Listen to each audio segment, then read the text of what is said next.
Nous sommes dans une profession, quand vous dites profession, c'est l'industrie du tourisme, hein. Ce que nous représentons, c'est les CHRD, cafés, hôtels, restaurants, bars, discothèques et les plages. Nous sommes dans une situation très compliquée puisque nous avons été les premiers touchés. C'est nous qu'on a fermé, notre activité a été fermée brutalement et nous étions effectivement depuis cette pandémie dans une situation très difficile parce que nous avons dans notre département 90% de petites et moyennes entreprises donc, qui ont une trésorerie fragile. Ce ne sont pas des entreprises qui ont une trésorerie solide. Effectivement, la situation est compliquée. Nous avons ouvert il n'y a pas longtemps. On redémarre gentiment avec des fiches sanitaires qui sont très compliquées à respecter. Des conditions de travail difficiles pour les chefs d'entreprise et pour les salariés avec le masque.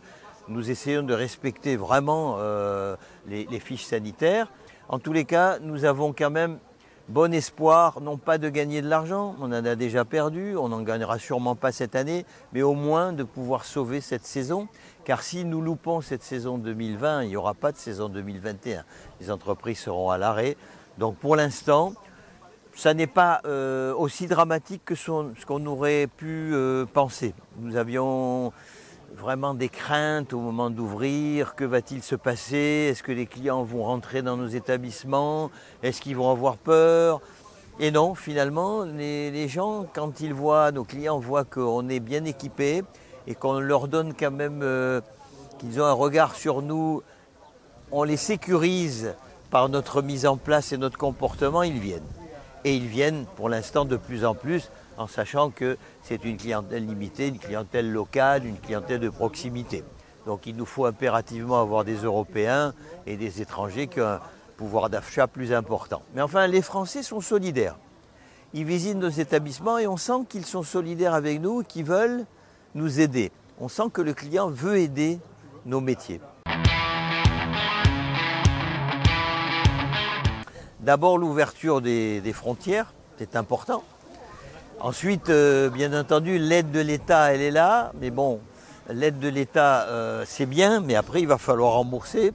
Donc c'est certainement encore un sujet à traiter qui va être difficile à traiter parce que bon, cet argent qui va nous aider d'un côté, mais qui va nous endetter de l'autre, ça va être compliqué. Ce qu'il faudra, à mon avis, c'est qu'on se professionnalise de mieux en mieux, qu'on se regroupe, qu'on soit ensemble dans la réflexion, dans la construction, ne pas faire du catastrophisme en permanence, parce que ça n'est pas bon. On ne va pas dégager envers nos clients une situation de catastrophe en permanence. Il faut essayer d'être optimiste. Et puis nous professionnaliser davantage, offrir à nos clients un hébergement plus inventif, une restauration avec des produits du terroir. Et là, je pense qu'effectivement, on risque peut-être de s'en sortir, au moins pour cette année. Mais l'an prochain, on espère quand même que le vaccin va arriver. Le seul danger, c'est si la pandémie revient.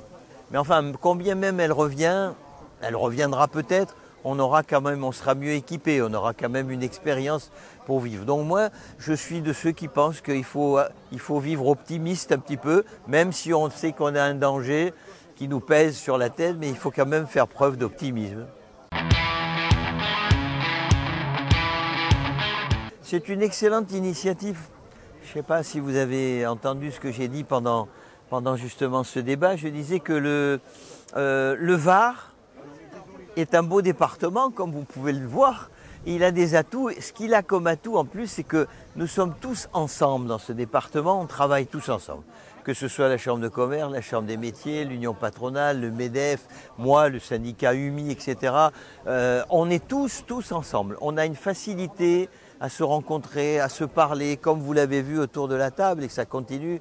On a vraiment des dialogues ensemble et c'est ça qui va nous permettre effectivement de construire ensemble et de reconstruire, puisque ce département est beau, il a des atouts, c'est le premier département touristique, que vous le savez, de France, mais il a des atouts extraordinaires. Donc on a le département, on a les hommes, on a le savoir-faire, on a les chefs d'entreprise, tout va bien.